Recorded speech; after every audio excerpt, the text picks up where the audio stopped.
To If Your Podcast, coming at you with another video. I recently saw this question posed by a follower. They were finding it difficult to execute lady styling while dancing with a partner. This follower had been taking online classes as well as in-person classes, and they were able to execute the lady styling solo. However, when she danced with a partner, she found it very challenging to incorporate the steps that she was learning in the lady styling courses. I'm pretty sure this issue a lot of people have gone through. I would love to hear from you. Well, what are your thoughts and opinions on this? I'm going to first start off by saying that the majority of styling classes will only teach you solo styling. And while some of that can be incorporated into partner work, I would not expect a lot of wiggle room. When dancing with the leader, you're pretty much stuck to what the leader wants to do first, and your styling comes second. Lady styling can be completely inhibited by the leader. And what I mean to say is that lady styling is dependent on the leader's skill level. If the leader gives you freedom to move, that is perfect. If the freedom has a vice grip on your hands, that is not perfect. In salsa, there are most solo parts where the leader and followers break apart and start doing shines. However, in bachata, kizomba, Brazilian zouk, it is less often that happens. So the next question is, where do you use lady styling?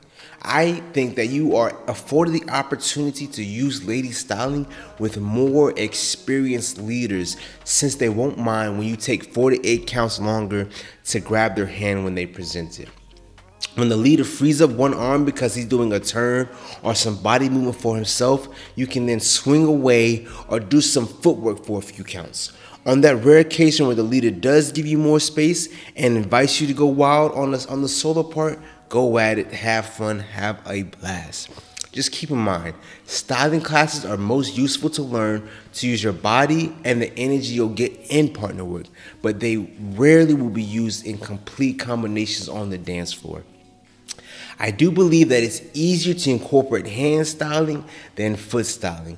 Both are largely dependent on leads, but I do believe it's easier to style with the hands. I would practice one kind of styling at a time until it becomes second nature, and then try and learn something new.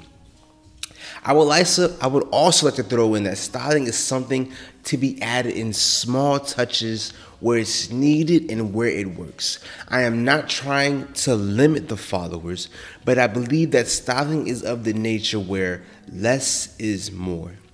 Styling is something that's done where it's musically relevant, where there's space for it, and where it doesn't take too much effort to do it. Lastly, I want to say, I would try to find a leader who's willing to let you experiment, or a person who wants to experiment with you, who wants to practice with you. If you can find a good partner, they can give you tips on what feels natural and what does not.